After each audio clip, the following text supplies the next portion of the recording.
dito mahangin at maulan pa rin. Yung hangin, may sipol na eh. Maririnig mo. Palakas na siguro, parating na siguro yung bagyo. 6:55 na. Ayan.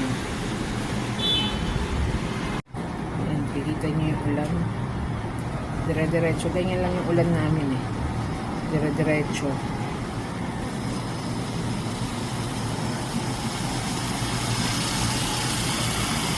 Nangyayari pa rin naman.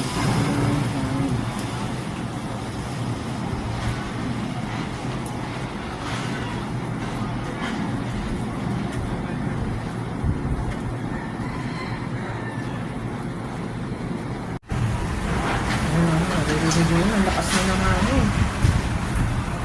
May tumutunog pa ng mga yero ah.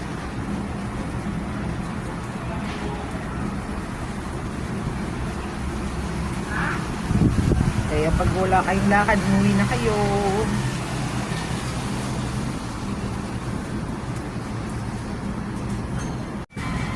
Ayan, parang may naririnig na akong mga yero na nag-aak na tumutunog sa lakas ng hangin.